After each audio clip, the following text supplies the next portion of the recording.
آج کے درس میں قرآن کریم نے ایک مسئلے پہ زور دیا ہے کہ مرنے کے بعد دوبارہ زندہ ہونا کیسے ہوتا ہے اور اللہ تعالیٰ کیسے مرنے کے بعد دوبارہ قیامت کے دن لوگوں کو زندہ کرے گا جو ہزاروں سال پہلے مر گئے۔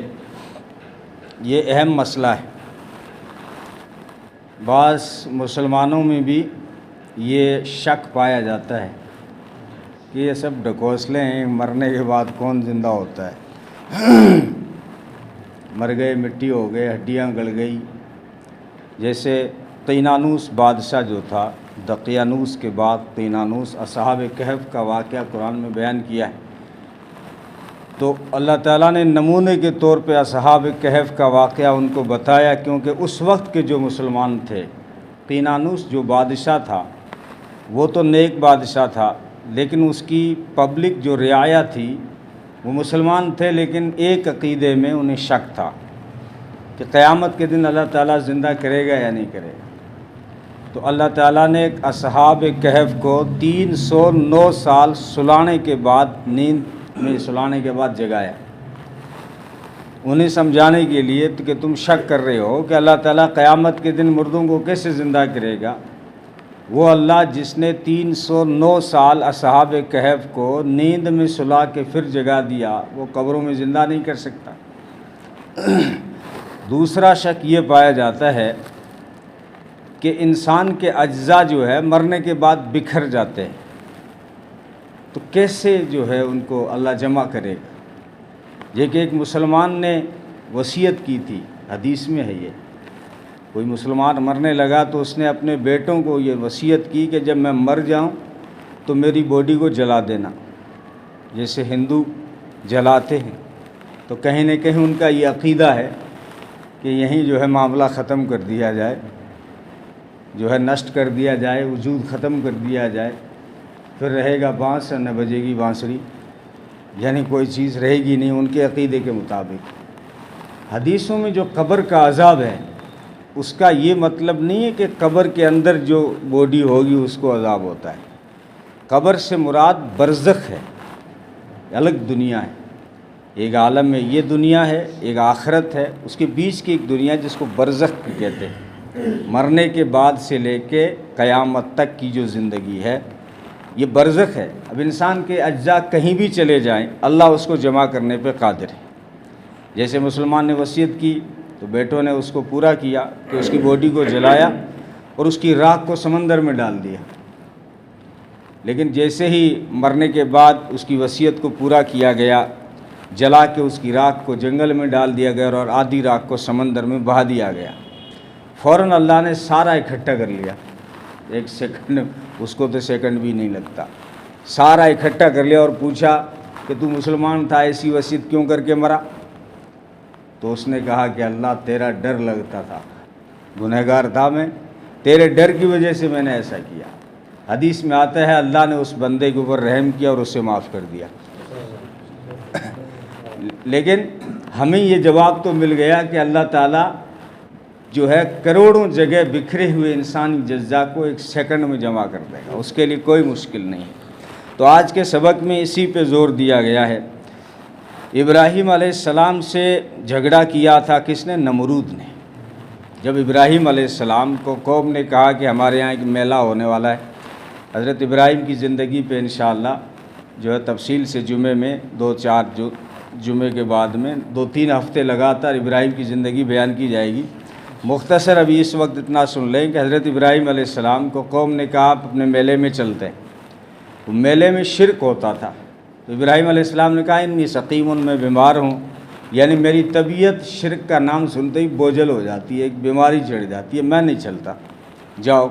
قوم جب چلی گئی تو پیچھے کلاڑا اٹھا کے ان کے معبد میں چلے گئے، بت خانے میں، اور سارے ان کے بت توڑ دی، اور پھر کلاڑا جو ہے ایک بڑے بت کے کندھے پہ لٹکا دیا۔ جب قوم واپس آئی اور اپنے اس مندر میں گئی جہاں پہ وہ بت تھے، تو دیکھا سب کا عجیب حال ہے، کسی کی ٹانگ توڑی ہوئی، کسی کا ناک نہیں ہے، کسی کی کان نہیں ہے۔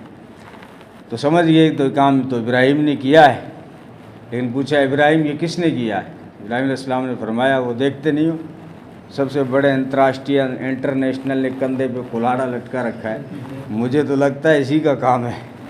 تو کہنے لگا آپ پوچھ لو اس کو، تمہارا خدا ہے جب تمہارے کام بناتا ہے تو اتنی بات نہیں بتا سکتا کہ کس نے مارا ان کو، پوچھ لو تمہارے گرو گھنٹال کو۔ تو کہا ابراہیم تجھے تو پتہ ہے یہ بولتے نہیں، کیا بولتے نہیں تو پھر پوچھتے کیوں ان کو؟ جب اپنا یہ مطلب دفاع نہیں کر سکتے، اپنا نفع نقصان کے مالک نہیں، تو تمہارے نفع نقصان کے مالک کیسے بن گئے؟ بہرحال قوم نے شکایت کر دی نمرود، اور نمرود کوئی خاص بادشاہ نہیں ہے، یاد رکھیں، جیسے فرعون کوئی خاص بادشاہ نہیں ہے۔ مصر کے ہر بادشاہ کا ٹائٹل تھا فرعون، ایسے ہی عراق کے ہر بادشاہ کا ٹائٹل تھا نمرود، انڈیا کے ہر بادشاہ کا ٹائٹل تھا رائے۔ تو اسی طرح عراق کے بادشاہ کا ٹائٹل تھا اس وقت جو بادشاہ تھا نمرود، ابراہیم کے جو والد تھے آزر، یہ ان کے مشیر اور وزیر تھے نمرود کی۔ قوم نے جا کے شکایت کر دی کہ ہماری قوم کا بیٹا اور ہمارے باپ دادا کی دین کو برا بھلا کہتا ہے، آج ہمارے بتوں کے ساتھ اس نے یہ حرکت کی، آپ سزا دیں۔ ابراہیم علیہ السلام نے اس کو بلایا، تو ساری قوم جب نمرود کے دربار میں گئی تو نمرود کو سجدہ کیا، لیکن جب حضرت ابراہیم علیہ السلام پہنچے تو سر تان کے داخل ہوئے، انہوں نے سجدہ نہیں کیا۔ تو کہا کہ مجھے سجدہ نہیں کیا، سجدہ کیوں نہیں کیا جبکہ تیرے باپ کر رہے ہیں، تیری قوم کر رہی ہے، تیرے چاچے تائے کر رہے ہیں، تیری قوم کر رہی ہے، تو نے سجدہ کیوں نہیں کیا؟ تو ابراہیم علیہ السلام نے فرمایا میں تجھے رب مانوں تو سجدہ کروں، میں تو تجھے رب مانتا ہی نہیں ہوں، تو رب ہے ہی نہیں تو سجدہ کیوں کروں گا؟ سجدہ صرف رب کا حق ہے۔ تو کہا کہ رب تو میں بھی ہوں۔ نمرود نے کہا اللہ تو میں بھی ہوں۔ کہا نہیں، اللہ تو سمجھا نہیں، اللہ وہ ہے جو زندہ اور مردہ کرتا ہے، تو یہ تو میں بھی کرتا ہوں، تو کیسے کرتا ہے؟ تو ایک کوئی جیل میں تھا آدمی، اس کی جو ہے پھانسی ہونے والی تھی، اس کو نمرود نے رہا کر دیا، بادشاہ تھا، آرڈر دے دیا کہ اس کو رہا کر دو، اور ایک بے قصور آدمی جا رہا تھا، اس کو پکڑ کے بلایا اور مار دیا، اور کہا کہ ابراہیم دیکھ میں بھی تو مارتا ہوں، جلاتا ہوں، دیکھو پھانسی ہونے والی تھی اس کو بچا لیا، اور جس کا کوئی قصور نہیں تھا اس کو مار دیا۔ ابراہیم علیہ السلام نے سوچا کہ یہ بے وقوف بھی ہے، اس کو دلیل دوسری دینی پڑے گی۔ کہا تو سمجھا نہیں مارنا اور زندہ کرنا کیا ہوتا ہے؟ میرا رب وہ ہے، اگر تو رب ہے اور اس کی برابری کرنے چلا ہے تو اتنا کر کے دیکھ لے، میرا رب وہ ہے جو سورج کو روزانہ مشرق سے نکالتا ہے، اگر تو بھی رب ہے تو ایک دن مغرب سے نکال کے دکھا دے۔ قرآن کہتا ہے فَبُہِتَ الَّذِي کَفَرَ، یہاں پہ سارا کفر لاجواب ہو گیا، صرف نمرود نہیں، دنیا کا سارا کفر لاجواب ہو گیا کہ اس کا جواب کفر کے پاس ہے ہی نہیں۔ ہم مسلمانوں کا خدا ہوا ہے جو سورج کو مشرق سے نکالتا ہے، اگر تمہارے بھی بھگوان ہیں، گوڈ ہیں، تو ان کو کہو نا ایک دن کہ وہ جو ہے ایک دن دکشن سے سورج کو نکال دیں یا اتر سے نکال دیں، ہمارے رب کی نقل نہ کریں نا۔ کیا جواب ہے کفر کے پاس؟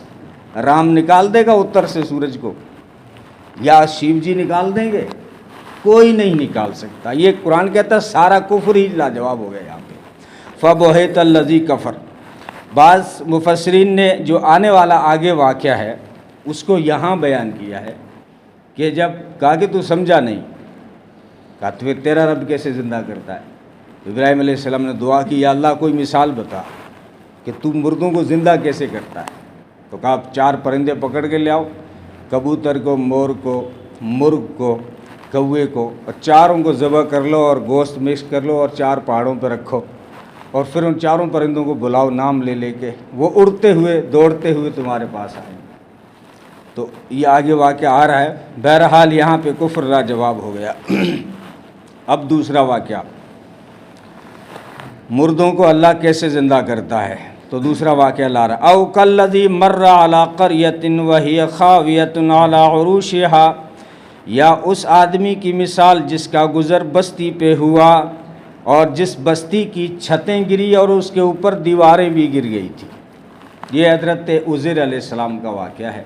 بعض مفسرین نے حضرت ارمیہ کا واقعہ بیان کیا ہے، لیکن زیادہ تر محدثین، زیادہ تر تفسیروں میں جو واقعہ ہے وہ حضرت عزیر علیہ السلام کا واقعہ ہے۔ حضرت عزیر علیہ السلام سفر میں جا رہے تھے اور اس وقت کوئی فارچونر نہیں تھی، اس وقت گدھے کی سواری ہوا کرتی تھی، تو گدھے پہ سوار ہو کے وہ جا رہے تھے۔ جب وہ کسی بستی کے پاس پہنچے ہیں جس کو بعض محدثین نے جو ہے فلسطین میں مسجد اقصی جو ہے اس حصے کو، اس بستی کو مراد لیا ہے، تو اللہ کا کوئی عذاب آیا تھا اس بستی پر۔ پہلے چھتیں گر گئی اور پھر اوپر دیواریں گر گئی اندر کی سائڈ، لوگ دب کے مر گئے، ان کے اتنے لاشیں تھے، دفنایا کفنایا نہیں۔ تو حضرت عزیر علیہ السلام جب اس بستی کے پاس سے گزرے تو ان کے دل میں ایک وسوسہ آیا کہ یہ مطلب چھتوں کے نیچے آ گئے اور پھر دیواریں بھی اوپر گر گئی، ان کے نیچے لاشیں دب کے رہ گئے، تو اللہ قیامت کے دن جب ان کو اٹھائے گا تو کیسے اٹھائے گا؟ یعنی چھت کو ہٹائے گا، دیواروں کو ہٹائے گا، یا دیواروں کو چیر کے یہ لوگ نکلیں گے؟ یہ خالی وسوسہ آیا، بس اللہ تعالیٰ کو پسند نہیں آیا، اسی جگہ عزیر کو موت دے دی۔ حدیث کی تاریخی روایتوں میں جائیں تو پتہ چلتا ہے کہ انہوں نے اپنے گدھے کو باندھا اور جو ہے چٹان کا سہارا لیا، اور بھوک لگی ہوئی تھی تو انہوں نے جو اپنے توشے دان سے جو کی روٹی کے سوکھے ٹکڑے نکالے اور انگور کا تازہ رس نچوڑا اور اس میں جو کی روٹی کے سوکھے ٹکڑے ڈالے اور کہا کہ تھوڑی نرم ہو جائے تب تک میں اپنی کمر سیدھی کر لوں، تھوڑا آرام کر لوں۔ بس اس وقت انہوں نے خیال کیا تھا، کھنڈرات پہ نگاہ گئی تھی، کھانے کا انتظار تھا، اس وقت ہی انہوں نے کہا تھا کہ کیسے زندہ کرے گا، خیال آیا، بس اللہ نے بیٹھے بیٹھے روح نکال لی، ان کو ہی مار دیا، موت طاری کر دی ان کے اوپر۔ قرآن کہتا ہے، آگے جملہ بھی ہے قرآن کا، قال انا یحیی ہذہ اللہ بعد موتہا، کہنے لگا اللہ کیسے زندہ کرے گا ان کو مرنے کے بعد۔ فاماتہ اللہ، پس اللہ نے اس کو ہی موت دے دی۔ فاماتہ اللہ، کتنے دنوں کے لیے؟ 100 عام، 100 سال کے لیے۔ ثم بعث، پھر اٹھا دیا زندہ کر کے۔ اب یہ گدھا بندھا ہوا ہے، تازہ کھجور کے رس میں جو کہ روٹی کے ٹکڑے سوکھے ہوئے ہیں، اور یہ ٹیک لگا کے بیٹھے ہیں اور روح نکل گئی، پڑے رہے یوں۔ اور نبیوں کے جسم کو روایتوں میں ہے کہ دھرتی کھاتی نہیں ہے، اور وہ بھی اللہ کے پیغمبر تھے، تو ان کا جسم 100 سال تک صحیح سلامت رہا۔ 100 سال کے بعد اللہ نے پھر روح ڈال دی اور زندہ کر دیا۔ جیسے ہی وہ زندہ ہوئے، وہ ان کو یوں لگا کہ میری تو آنکھ لگ گئی تھی، تھوڑی سی جھپکی آ گئی تھی مجھے، تو اللہ نے سوال کر دیا، قال کم لبثت، پوچھا عزیر کتنے ٹھہرے ہو بتاؤ۔ تو انہوں نے تھوڑا سوچا کہ ظہر بعد ٹھہرا تھا، عصر ہونے کو ہے، یا اللہ یا تو ایک دن گزر گیا ہوگا کہ دوسری عصر آنے والی ہے، یا پھر ظہر میں سویا تھا اور عصر ہونے والی ہے۔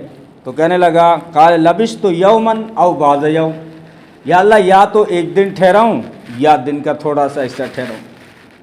اللہ نے فرمایا نہیں، بل لبثت 100 عام، بلکہ تو پورا 100 سال ٹھہرا، یا 100 سال ہو گئے۔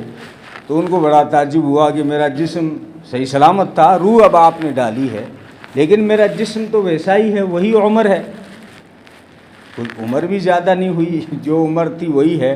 100 سال اگر گزر گئے ہوتے تو جسم بھی چینجنگ آ جاتی، بال سفید ہو جاتے، ایسا کچھ ہے نہیں۔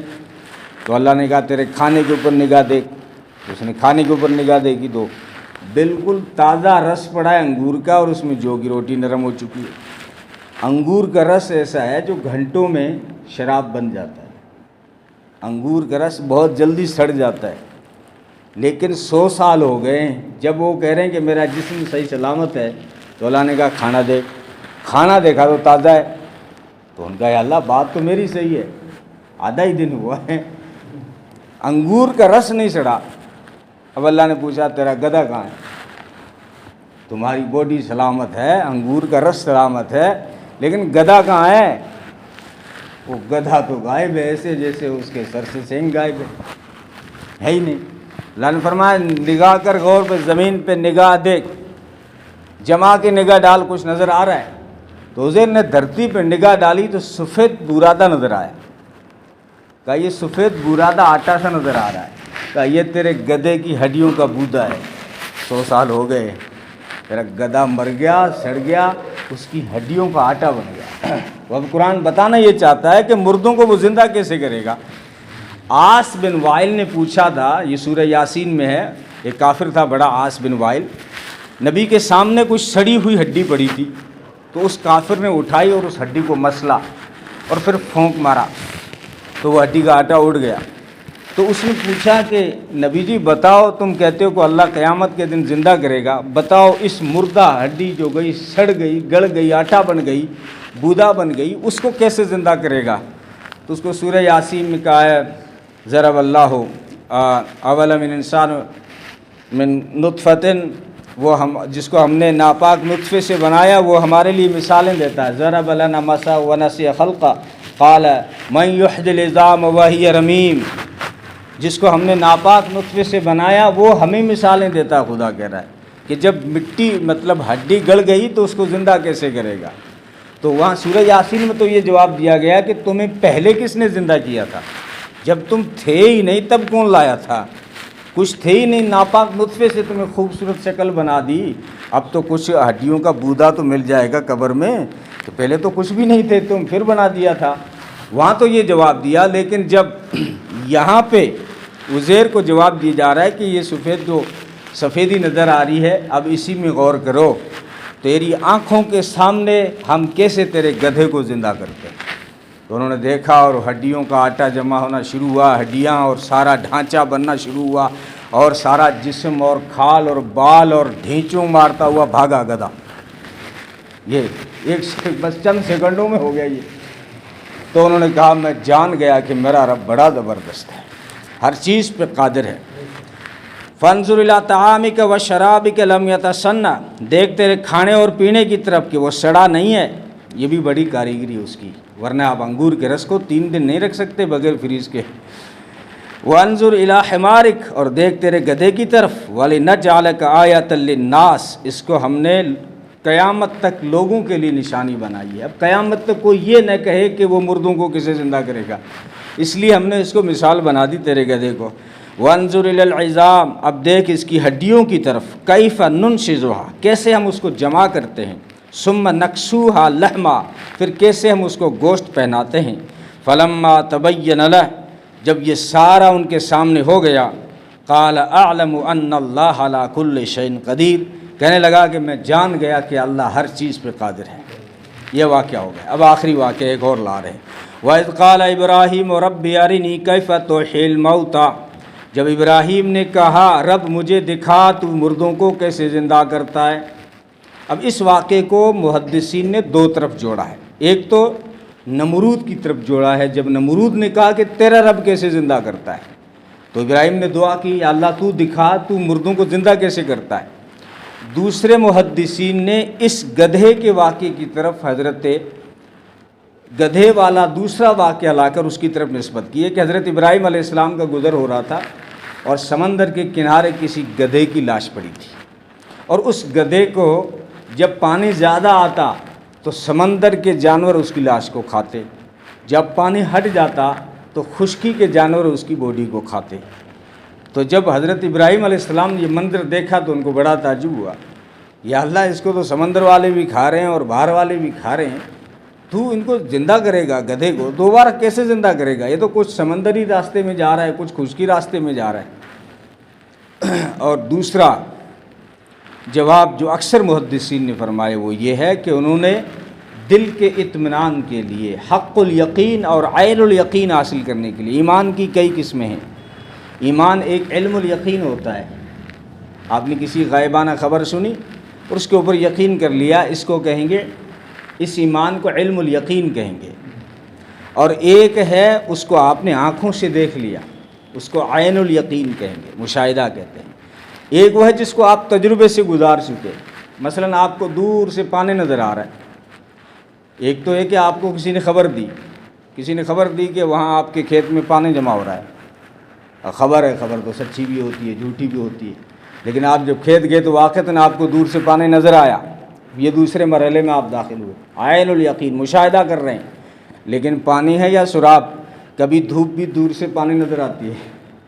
تو تیسرا درجہ ایمان کا حق الیقین، کہ آپ نے چلو بھر کے دیکھ لیا کہ ریت نہیں پانی ہے، تو حضرت ابراہیم علیہ السلام اللہ سے کہہ رہے ہیں کہ مجھے کوئی ایسی مثال بتاؤ کہ آپ مردوں کو کیسا زندہ کرتے ہیں. تو اللہ نے پوچھا قال اولم تؤمن، کیا ابراہیم تیرا بھی ایمان نہیں؟ میں نے تجھے خلیل بنایا ہے، تو بھی سوال کرتا ہے کہ مردوں کو کیسے زندہ کروں گا؟ کیا تجھے بھی یقین نہیں ہے میرے اوپر؟ کہا یقین تو ہے. قال بلا، یقین تو ہے، ولکن لیطمئن قلبی، کہ میرے دل کو اطمینان ہو جائے، بس آنکھوں سے دیکھ لو، مشاہدے میں آ جائے، تجربے میں کوئی چیز گزر جائے تو پھر یقین کا درجہ بڑھ جائے، اس لیے کہہ رہا ہوں. تو اللہ نے فرمایا ٹھیک ہے. قال فخذ اربعۃ من الطیر فصرهن الیک، خلیل 4 پرندے پکڑو.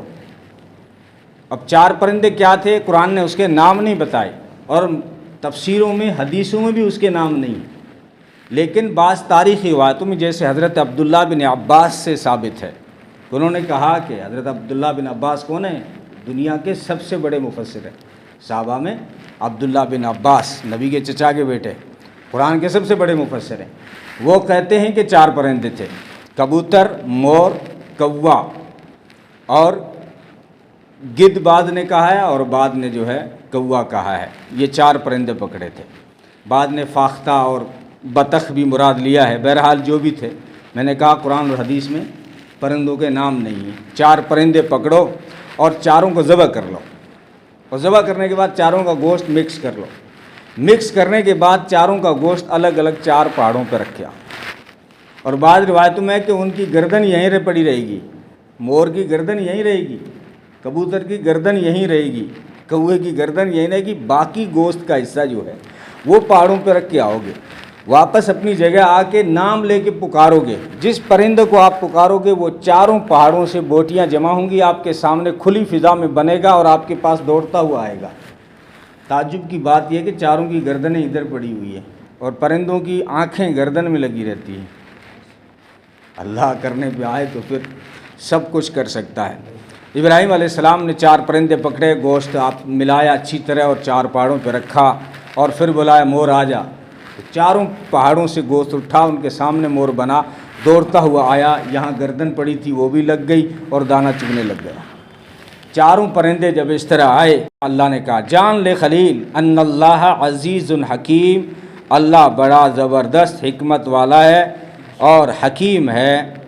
اپنی حکمت سے کبھی مثالیں دکھا بھی دیتا ہے، لیکن مثالیں نہ بھی دکھائے تو ایمان والوں کا سارا ایمان بالغیب ہے، کہ جو اللہ اس کے رسول نے کہہ دیا وہ ہونا ہی ہے، چاہے ہماری عقل میں آئے یا نہ آئے.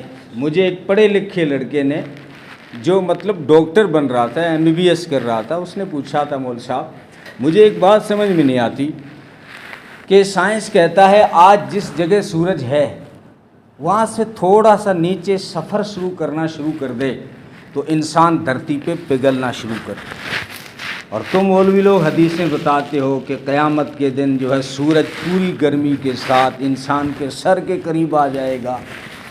اور کتنا آئے گا؟ بعض حدیثوں میں 1 میل کہا گیا، بعض حدیثوں میں 1 گز کہا گیا، بعض حدیثوں میں 1 ہاتھ کہا گیا، بعض حدیثوں میں 1 بالشت کہا گیا، بعض حدیثوں میں آنکھوں میں سرما ڈالنے کے لیے جو سلائی ہوتی ہے اتنا سر سے دور ہوگا سورج.